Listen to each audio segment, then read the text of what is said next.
I think like it's a good time to start. So before we welcome everyone. Um, First of all, I would like to acknowledge the medical people who are the traditional custodians of the land, which UNSW is in. And I would also like to pay my respects to the elders, both past and present, and extend that respect to other Aboriginal and Torres Strait Islanders who are present here today. Um, with that, uh, welcome to the 12th edition of CFRC seminar series. Hope everyone is doing well in the lockdown and had a great week last week. This week looks like, let me just check today's, it looks like New South Wales have crossed 80% in terms of first dose vaccinations. And almost half the state has been vaccinated fully, which is really good news. Looks like we're on track for um, being back in campus soon. I'm looking forward to that. And so moving for today's talks, we have like two speakers today. The first speaker is Hojun Lee, who is a PhD student at UNSW. So he has been doing a MS PhD combined degree program with Hanyang University and UNSW. He is from a urban and transportation engineering background. He's done his bachelor's from Kyonggi University in Korea, and he is working with the Value Australia project in applying machine learning and deep learning models to our valuation, national valuation model. So with that introduction, I'll hand over to Hojun. Over to you, Hojun.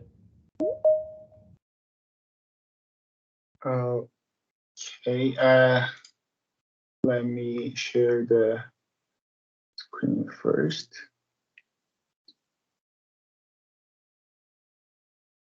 Can you see my screen? Yes. Okay, first of all, thank you for the great introduction, Bala, and good afternoon, everyone. My name is Hojun Lee, and so today I'm going to talk about my research is part of my PhD, which is housing valuation model using convolutional neural network with geospatial layers.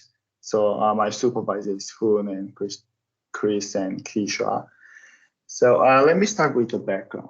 So real estate property is globally the biggest type of asset. According to international real estate company Savills, it was $217 trillion and it is worth 60% of global asset. And residential properties are the biggest portion of them, and it is the same in Australia. And according to Australian Bureau of Statistics 2017 surveys, owner-occupied dwelling were the largest asset of household in Australia too. So therefore, accurate housing valuation for residential property is critical for a diverse range of stakeholders, such as obviously present and potential homeowners and banks making a lending decision relating to mortgages and government related to taxation purposes. So with the importance of accurate residential property valuation, so previous studies have focused on the determinants of house prices and quantify the magnitude of each determinant on housing prices. So especially location and neighborhood attributes are perceived as major determinants of residential property prices. So location attribute is simply the accessibility to the amenities, which have a considerable impact on housing value. And neighborhood attributes are including socioeconomic variables such as income, crime rates, and employment, etc. So previous studies considered these attributes as predefined numeric and categorical variables in their model.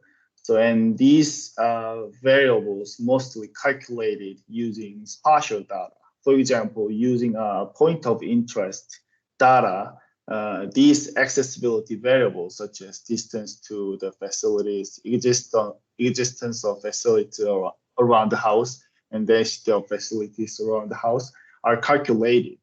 So the issue is information of spatial data, such as point data, can be reduced when location and neighborhood attributes are quantified as numeric and categorical variable. And this information reduction can lead to a compromised valuation model. So in terms of location attributes, these three variables are most commonly used as location attributes in previous research. Here are three examples of location variables. So two houses in each example represent a different level of accessibility in spatial data. However, they show the same level of accessibility in numerical or categorical variable. For example, this first example, these two houses have the same value in measuring of the distance to closest amenity. That means additional these three amenities after closest one are assumed to have no contribution on housing price. Also, in terms of neighborhood attributes are usually provided in predefined geographical boundaries. In Australia, it is like SA1 or SA2 area.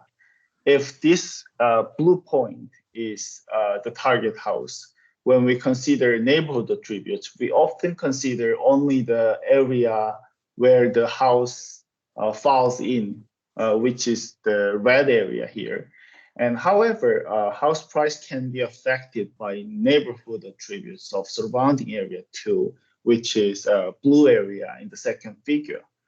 And for the house located at the boundary of the predefined boundary, like third figure, this issue more prominent.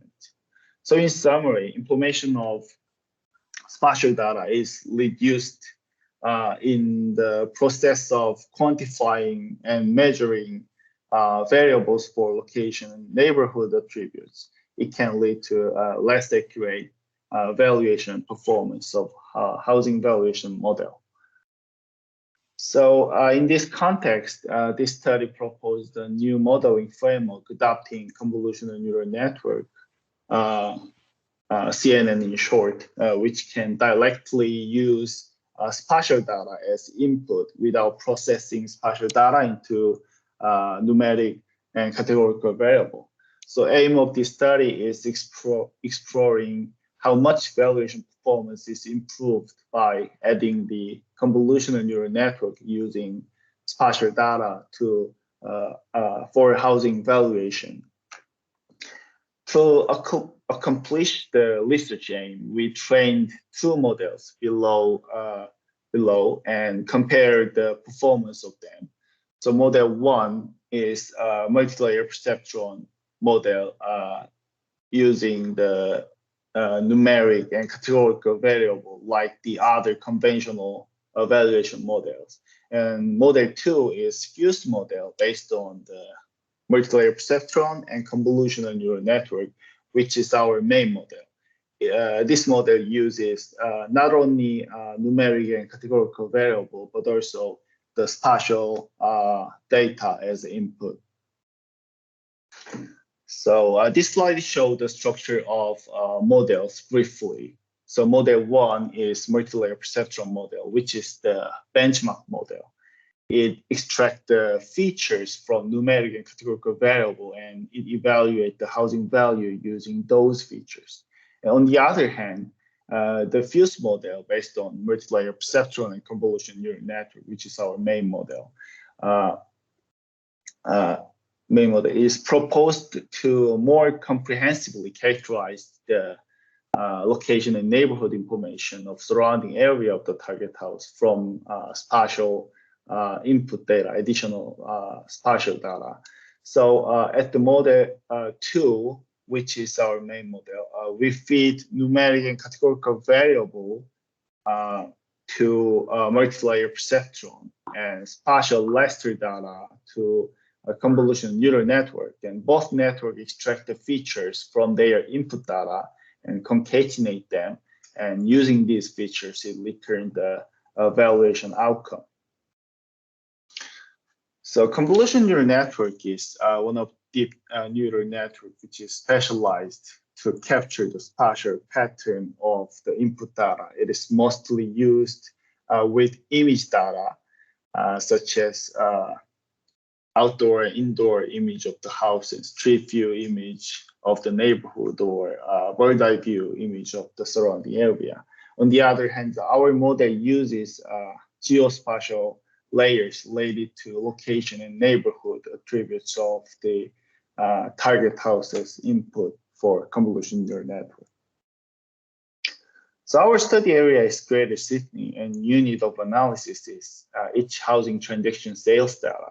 Main data source is 2018 Australian property monitors data in Greater Sydney, and this data includes sales price and sales date and the location of the houses, and also some structural attributes of the house, such as the number of bedroom or house area size.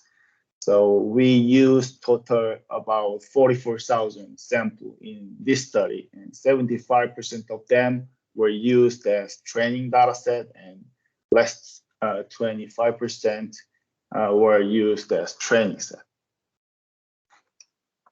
This slide shows the overview of data processing. It can be categorized into two parts. So first numeric and categorical variable for multi-layer perceptron network in both model 1 and 2. We used the structural characteristics of Australian property monitor data and measured location and neighborhood variable using various geospatial data. And we also processed geospatial raster data as input for convolutional neural network using various geospatial data here. And they are related to location and neighborhood information around the target house. So in this slide, I will talk about the input for convolutional neural network, which is multiple geospatial layers within 9.6 kilometer by 9.6 kilometer surrounding rectangle area of the target house. It consists of 21 geospatial layers listed in the table, and these layers are related to location and neighborhood attributes, including the number of amenities such as railway station and schools, and also demographics and the area of each land use. So to unify different forms of spatial data, such as point and various shapes of polygons, so spatial layers were processed to raster shape spatial layers. And multiple figures on the left shows the example of input data for convolutional neural network. Let's say this red point is our target house, and these four layers are about the about the existence of ocean and existence of railway station, and distribution of family income, weekly income, and business land use. And within like 9.6 kilometer by 9.6 kilometer surrounding rectangle area of the target house. So, and these raster spatial layers have a similar form to image data, which is mostly used for convolutional neural network input. So it is easy to use as input for convolutional neural network too. And this table shows the list of variables for multi-layer perceptron input. For multi-layer perceptron are total 63 numeric and categorical variables related to structural, location, and neighborhood attributes.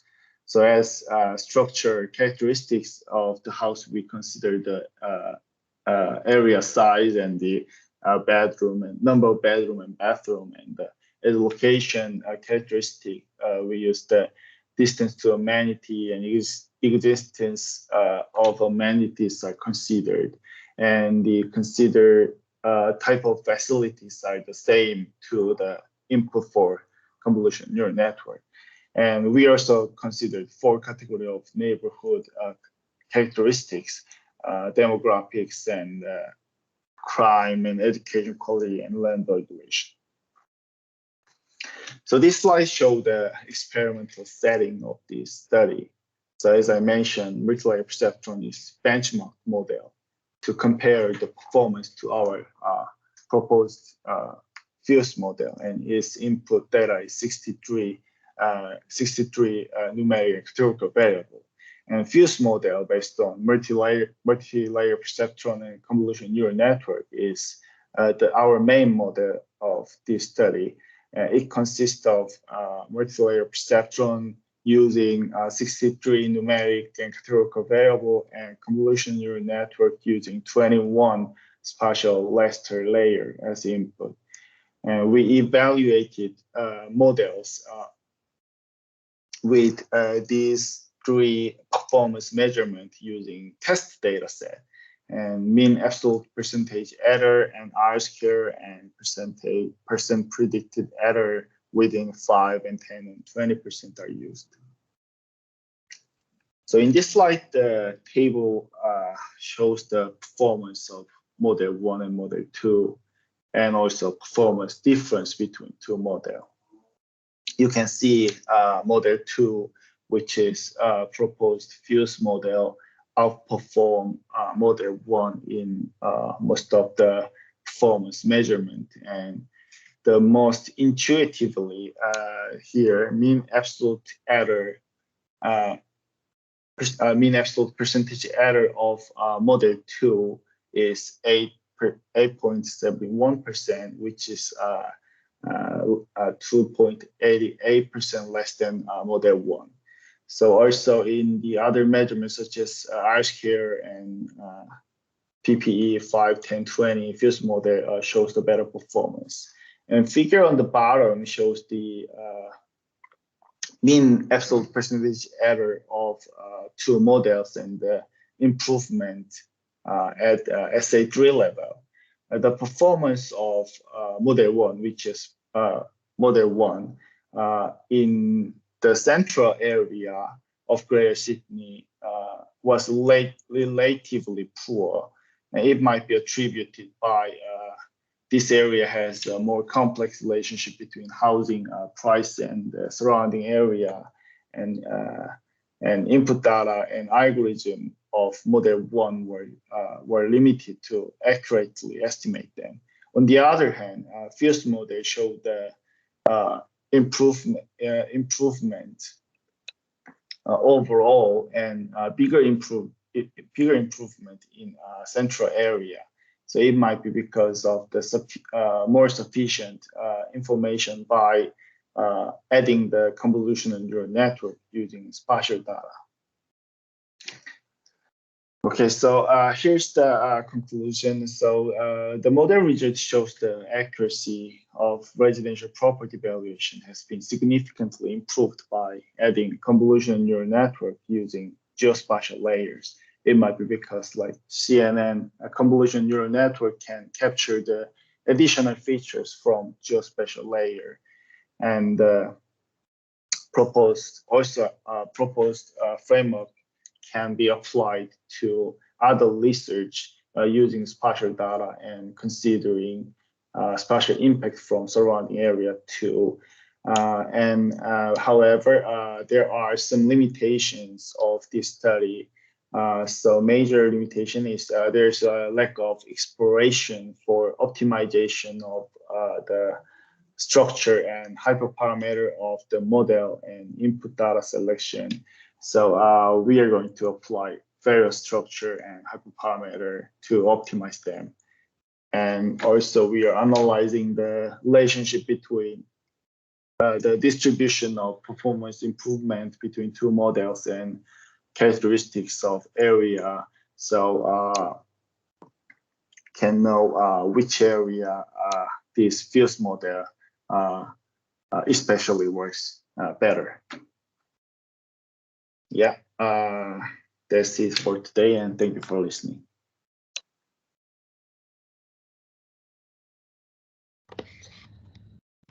Thanks, Hojun. That was a really interesting presentation. And I'll open the floor for questions. You can type in the chat. I'll read it out for you, or you can just like directly ask him as well.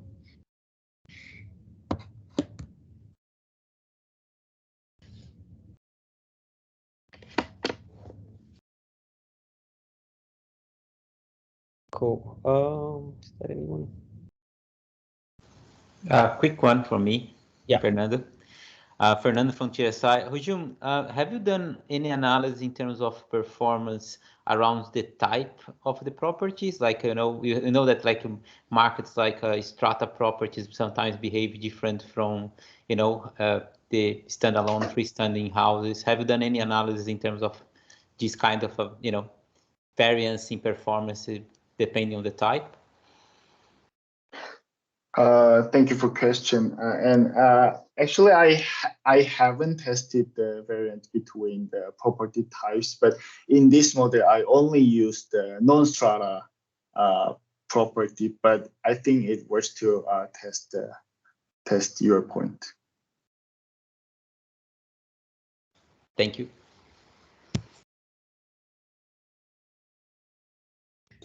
We have a question on chat, which says like, "Hi, thank you for the great presentation. Have you tested the performance of CNN model without fused with the MLP?" Oh yes, I actually did, but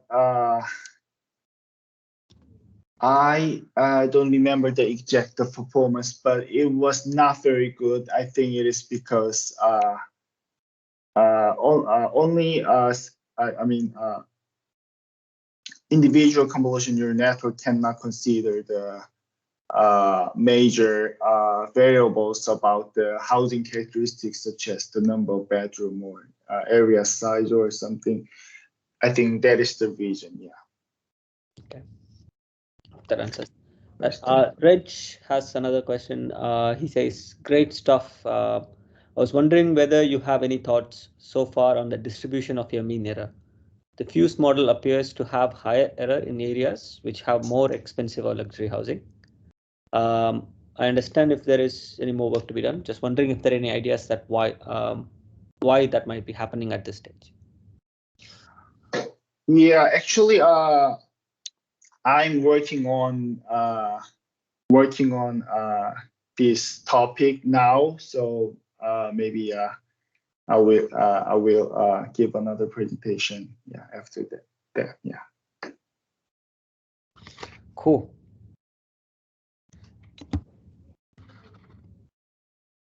Any other questions?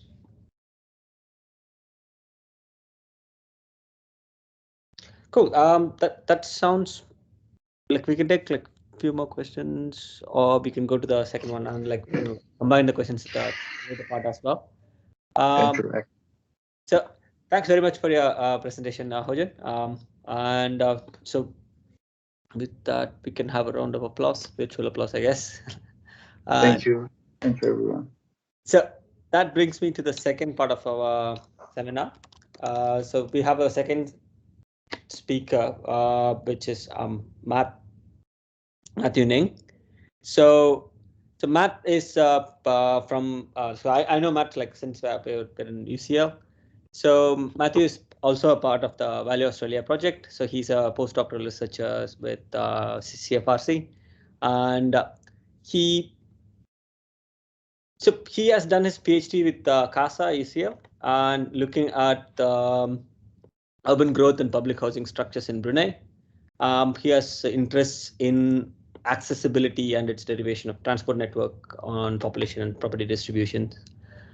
So with that introduction, I think I'm going to hand over to Matt Ning to talk about Coloring Australia, a project in obtaining building level attribute data. Over to you, Matt. Thanks, Mala. Just let me quickly share my screen. Can you guys see the presentation? Yes. Yes, and this isn't the one with the notes, yeah? just to be sure. Cool. I guess I'll just take that as a yes. So right, Yeah. cool. I'll be talking about presentation, the Colouring Australia project.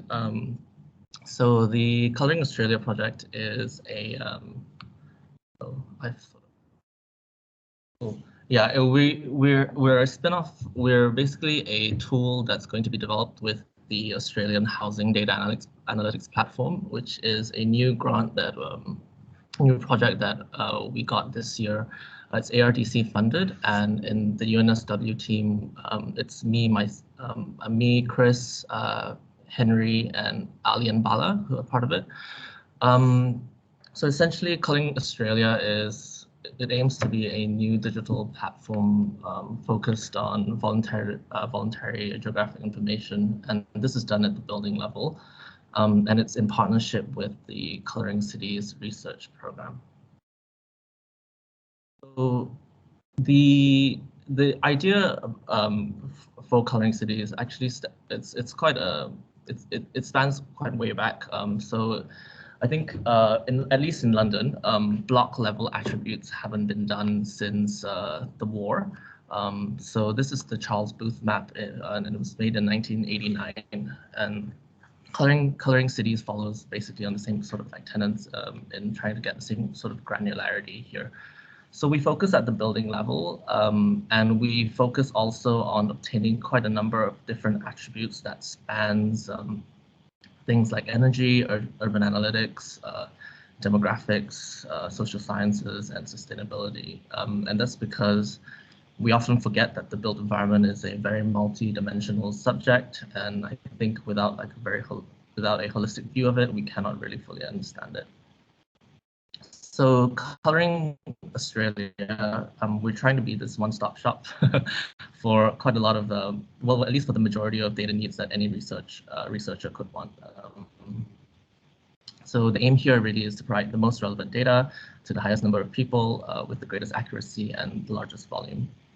So I'll briefly talk now about the Colouring research program. So the main tenets here for the program is that we aim to be accessible, open, transparent, and reproducible. So these are the main guiding principles if any one of us were to join the Colouring Cities research program in another country. So in particular, I want to stress the open part of this, the tenets. So we use open data inputs.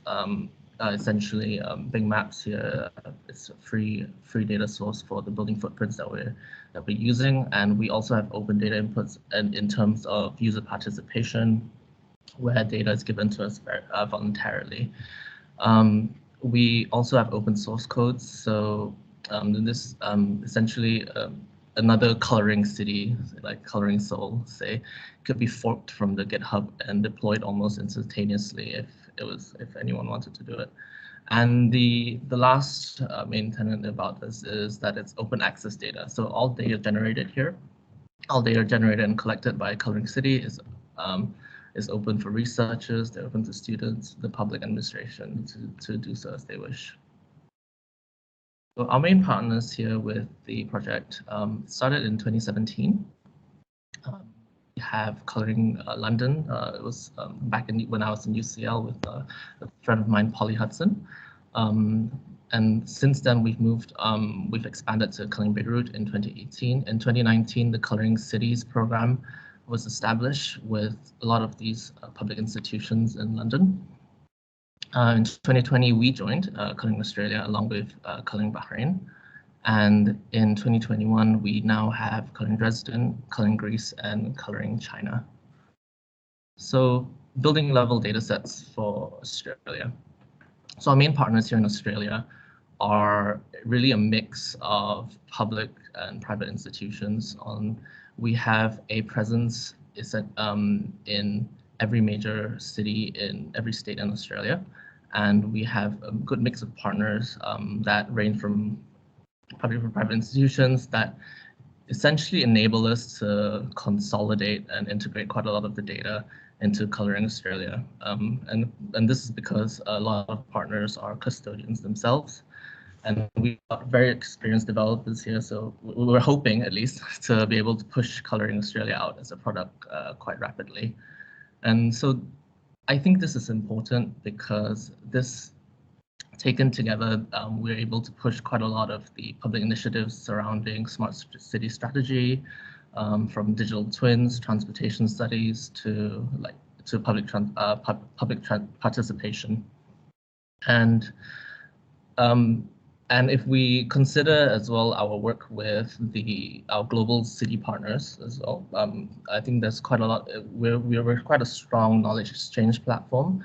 We can leverage on their expertise in other universities. For example, in UCL and their work with the local council, they're using NLP with Colouring London data to analyze planning applications. In the Turing Institute with Flora and Pani, we're doing procedural modeling and 3D modeling of London. I'll show an image of that, well, a video of that later. And they also do inferential computation, which is essentially quite a lot of machine learning models deployed on the data generated by Colouring Cities to impute attributes such as age, building materials, depending on what's surrounding it. So this, I think, saves quite a lot of time and quite a lot of expertise as well. So we're quite lucky in that sort of way. So for us in Australia, what cities are we going to deploy to? We're aiming for these 6 cities. Colouring Sydney is actually developed already, but it's behind a firewall right now while we wait for a few of the the back-end things to be ironed out. But we're planning on Melbourne, Hobart, Perth, Adelaide, and Brisbane. And what data are we collecting? So we're looking at these 12 main themes, and each of them have different subcategories. I'll go through some of them. I think the ones that are most relevant to us in the next slide. So location, we're looking at and more of a how complete the data is in each of these cities and each of these buildings in particular. Current use. This is land use in London as well. We're looking at quite granular data here because in Sydney we use land codes like R1, R2, but for areas of mixed use development, this becomes quite difficult to obtain because the data is aggregated. So by leveraging on people coming in and inputting the data, we're able to have quite a fine view of land use within an area. Building structure as well is quite important. This is often held by custodians like the BG. We look here at the structure, whether it's a detached, is it semi-detached, standalone building, is it connected to something in some sort of way? We're looking at age. I think this is possibly like the hardest thing to get. Age of construction, in particular, age of renovation, age of retrofit, and age of demolition. So there's quite a big emphasis on this sort of like temporal scope of what's happening to the buildings. So, and this data is actually held by quite a lot of people in Australia, but it's often behind paywall, so it's quite difficult to get, and it becomes a very significant barrier to research on the built environment. So in London, this access is often stopped because of privacy issues. It's very vague in that sort of way. In terms of planning, we're looking at conservation and heritage at the most basic level. We look at particularly communities here and what they think is like a building, whether or not a building is considered valuable to their community. So that's sort of like social capital value. And we're looking also at sustainability here, so energy ratings, star ratings, and EPC ratings. So now I'll just probably since the project is quite in quite an early stage of development, we're looking at these are applications that our partners have done, and also some of spin-offs that I've sort of cherry-picked online. But first for sustainability, the same sort of data we're getting it's used to calculate energy expenditure per building. We can create hotspots for energy usage, and because buildings they're known to have the greatest potential of energy reduction, so we're able to identify buildings at this scale sorry, that may need intervention or may need work to bring it up to code. And these applications as well can be correlated with aspects of like the urban heat island, where we can see the contribution of each building. So rather than using like raster maps to calculate temperature, work by the Energy Institute in London, they've used IoT sensors, basically thermometers on buildings, so that they can validate the remote sensing data. So at this widest, at a wider sort of like extension to Australia, we can look at, we're planning to look at categories that of energy efficiency and sustainability that can be used in Australia. I think this can encapsulate things like green space and the carbon footprint. Next, the other thing, the next sort of layer is essentially a heritage and planning. We're looking at current planning constraints. I think we're planning to work with local councils here in Australia to essentially live feed their planning data into the platform.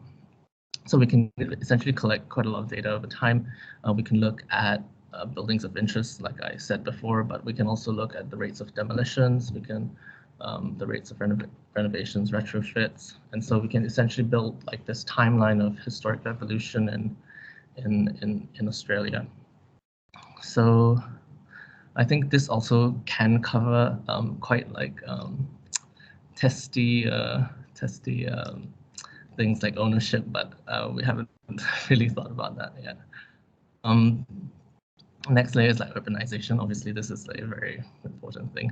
We can look here at land consumption, density changes, urban growth typologies, and essentially, if we were to interrogate that with planning policies, we can track whether growth comes in line with these policies or with these mechanisms to direct growth in Australia. We can, in other works, we've also looked at growth typology, whether they're leapfrog, ribbon growth, infill, and I think this is like a very basic way to essentially monitor the urbanization rate in Australia. I think next is urban structure. This is very important.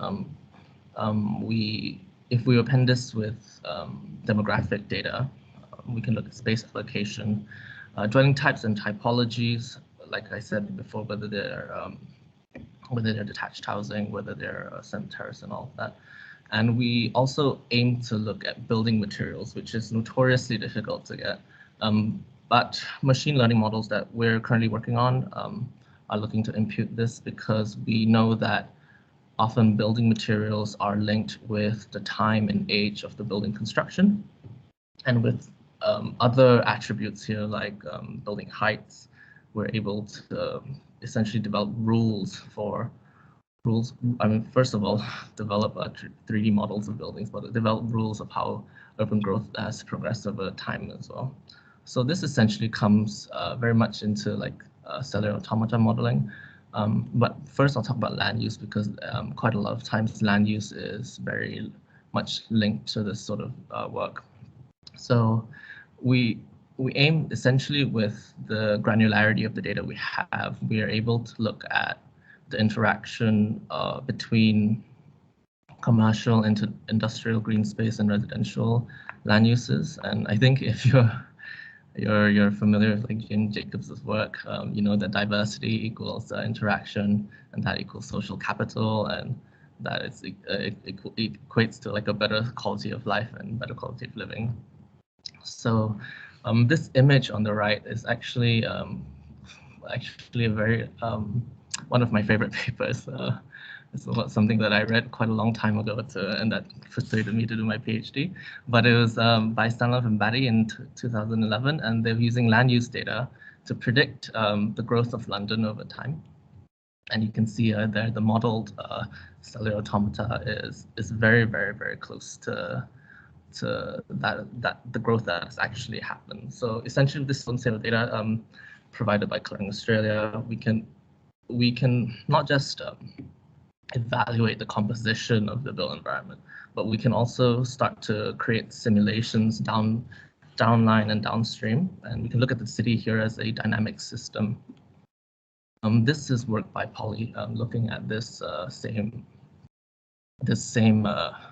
using this same data, but we're looking at a historic growth of London. This is available on YouTube, so I think if you would like to look at it, you can search the London evolution map. So for Australia here, since we're very new in we're very in the early infancy stage of this project, we're looking at possible extensions for our work in Coloring Australia. Some of the things that I personally am looking at is adding on networks onto the data set, so we can look at accessibility and mobility. In Australia, we can interrogate the 30-minute city with highest possible detail. And again, dependent with demographic data, we can start to look at urban equity. So this is work by me, Josephine, Chris, and Chilin. We looked at whether or not social economic stratification within the city is equated with accessibility, like differential accessibility. Another thing is looking at communities here in Australia, acknowledging the heritage here. We're looking at the acknowledging Aboriginal historic Aboriginal land ownership, acknowledgements, and storytelling. And another application that we're looking at is using the tool as an emergency platform. So the top two images are essentially the top right image is the Grenfell fire in London, which is is quite a sad story in London in 2018. I think it was there was policies to essentially beautify council blocks, and the quickest way to do this was with cladding, and the claddings that were used were very flammable. So there was a fire in 2018. And so we're looking at, since we're collecting building ages as well, we can start to look at fire risks based on building materials within the city. And I think this is quite important, but I think this has a lot of thought that needs to go into it. But another thing where we're looking at is for extraordinary events, like this is the bottom image, sorry, is work that I did with a colleague of mine back at UCL, Melda Sahab, and we worked with Open Map Lebanon on the Beirut blast. And this tool was essentially used coloring Beirut building level in two ways. In the first stages when the blast happened, we used this sort of public participation to mark buildings that were destroyed in the port blast, and as it's progressed, now it's been a year since the blast happened, it's now essentially evolved and transformed into a notebook of ongoing repairs and how many repairs have been completed. So our next steps in deployment, sorry, I think I'm running out of time. So our next steps here are to essentially integrate quite a lot of open source data into the platform. We're looking at outreach into interest groups in local councils, energy institutes, historical societies, education, transport, and smart cities. And we're also looking at public deployment. So once this is ready, I hope you would all participate and share this. Absolutely, we shouldn't underestimate the amount of data a single person can contribute. I think in the UK there was one person that contributed 40,000 very high quality entries to each building. Yeah. And if you have any recommendations on how we can extend the program, you can email me here. Cool. And then that's the end of my presentation. If you have any. Thanks very much. That was comprehensive look at the project. Thanks very much, Matt. And I would like to open the floor for questions for Matt. So I'll start with one. So as we go along, so basically, my question would be, so what are the specific, like Australia specific challenges you see in this project, like moving forward, or like we already have encountered? Australia specific challenges, I think, are getting into partnerships with data custodians, particularly like people like Geoscape, which they have quite a lot of data, and then we're trying to build partnerships here with them to see the value of this platform and pushing it out to other to the general public. I think engagement as well is a tricky one as well. Engagement, it's some. I think finding the right people to get on with the project, I think is a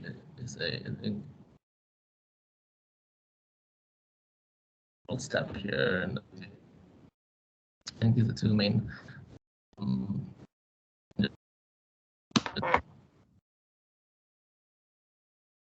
Yeah, I guess Will. Yeah, we're having like a little problem with your audio, I think. Sorry, you can't hear me? Yeah, so that was like you cut off for a bit there in the last. Oh, sorry, I was talking about partnerships with current data custodians and trying to engage the public in Australia to latch onto the platform. Cool. Yeah, that makes sense. Thanks very much for that. And we have like Will. Yeah. Oh, hi, Matt. Thanks for that presentation. It was really interesting. I was just wanting to ask, with the end goal for these data sets, what the users of these data sets you see being, whether it's like open source or whether it's primarily for a research perspective or working with government, other planning agencies. So where you see the data being used at the end. So one of the fundamental tenets here of the data is that it will become open source, and that all the data that we have here is shareable and it's downloadable into all these different agencies. So whether it be commercial or public administrations, we can't yet foresee how the data will be used. But I think the data is there if it needs to be used.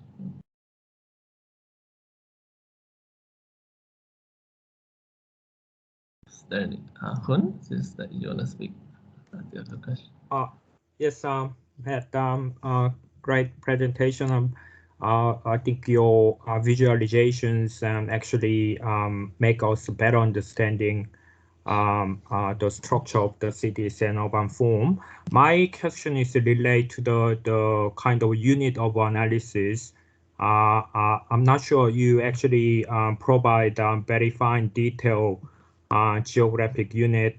My experience, when you actually use the building level of analysis, or you might do building block level of analysis, I'm not sure which you try to coloring, but it very depends what sort of technology, method or themes you actually want to present. For example, in the building, if you have an open data source, you might use the building kind of heterogeneity and types of industry. But if you look at the block size, there are different industry all mixed up. So what I'm trying to, it's kind of discussion or comment.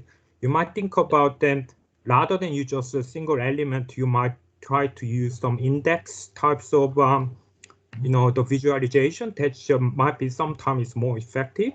It depends on what topic you want to present, but it depends on your scale of analysis, unit of analysis. So it's not just focus on one school and one types of use, but you might be broaden your kind of analysis.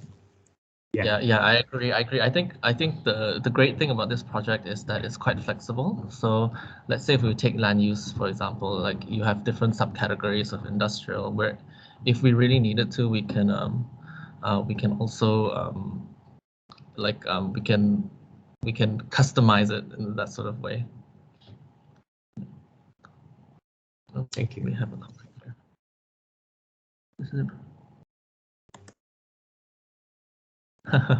We've got a job offer on the website of the chat.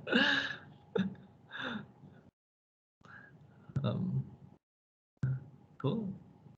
Chillin. Yeah, chillin. Hi. Hi, Matthew. I think it's really interesting presentation. Really good. Just wondering, you mentioned about creating the material used by the building, like particularly refer to the one in the UK. I know there are in Australia there are many buildings probably have a sand issue, and many of them probably, I think many of their strata had putting money together, collecting money to rectify it.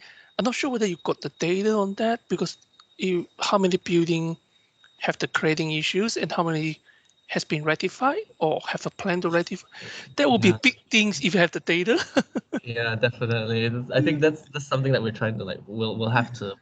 I think in the next few years we'll need to like push out to the relevant councils to get that data.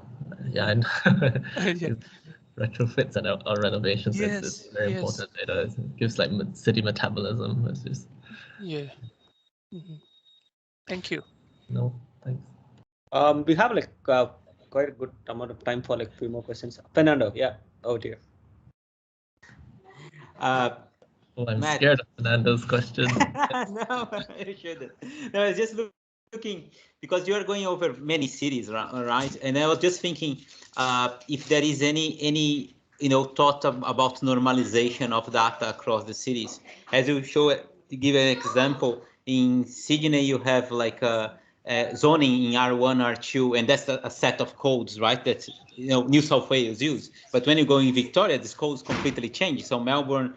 So are you guys thinking in terms of that this data should be normalized for national analysis of land use, for example, or they pretty much will follow what the states do in each city, or we should be thinking this in a national? Again, I think there is no right or wrong here, but what is the thoughts around this? No, yeah, I think you're right. I mean, like transferring the platform to Australia as well is a big deal. Because what we're I think the key thing here is that we're using quite a lot of general land use types, and because land use types themselves they will have a lot of similarities across different cities.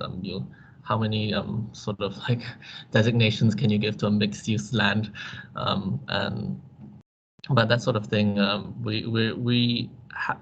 normalization, I'm not too sure, because I'm not sure how you would normalize categorical data, but I think we're able to give at least common general land use types across all cities in Australia. I think that's a possibility.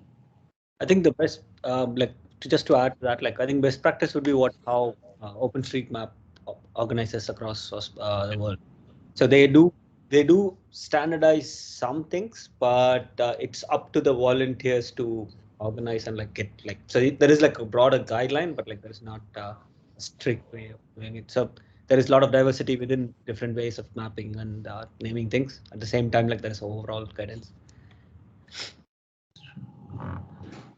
Thank you. I have a see the hand. Marcus. Hi, thanks for the presentation. Sorry if I missed this detail, but when are you expecting to reach the level of deploying the data? And in terms of accuracy, it will be very complicated to get the information that you want for all the buildings in the cities that you indicated. You mentioned several imputation procedures. To your knowledge, based on the case studies that you mentioned, what is the level of accuracy of those type of procedures that do you use to impute data? Okay, I think with the first part of your question, deployment isn't planned till probably early next year. So we still need to speak to quite a lot of the global city partners as well as our partners here in Australia.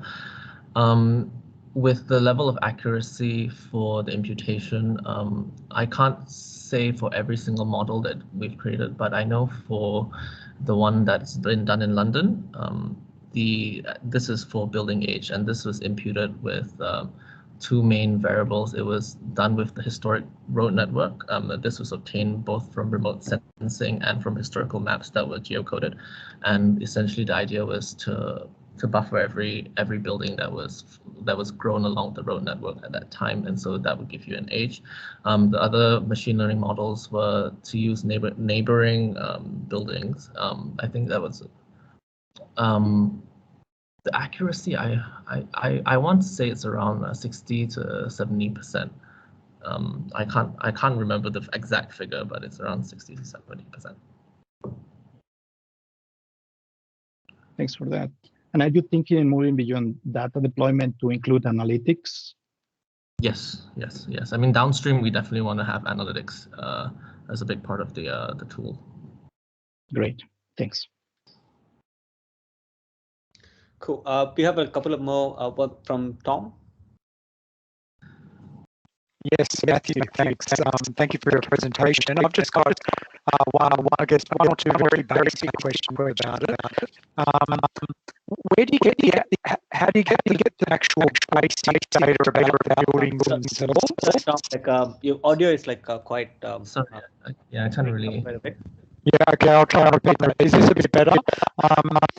No, there seems to be like a echo from your device. Okay, maybe if I type it into the chat. Yes, please. Yep. Okay, I'll do that. I can take Chris's question. Yes, Chris.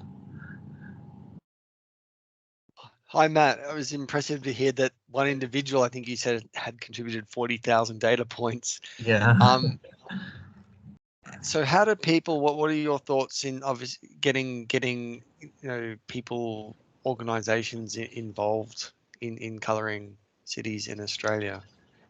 I think getting people involved is really identifying people that are really already very interested in certain aspects of the data. I wouldn't say that a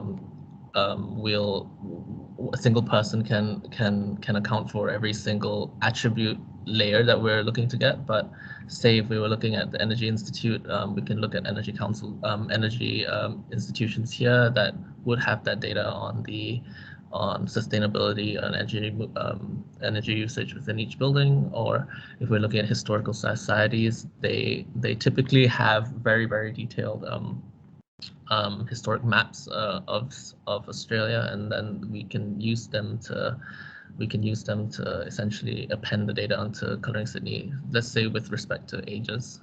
So I think really identifying key working groups that can help us not just input the data, but also moderate the data, I think is really important. I think these are the things that I think are very key to success with colouring, the colouring program.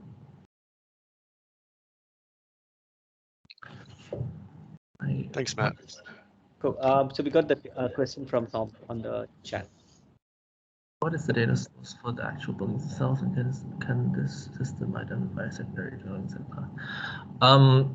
So the data source for the building footprints, you mean? I think if you do mean that, it's Microsoft Bing Maps. We're using the Bing footprints, and it's a free data source that you can download. They obtain the building from remote sensing models that they've outlined polygons for the building. So that's what we use. Identifying secondary dwellings and an address from the Microsoft buildings, I'm not too sure, but I think from the VGI themselves, I think we can include that as a data category to include into the entire into the platform.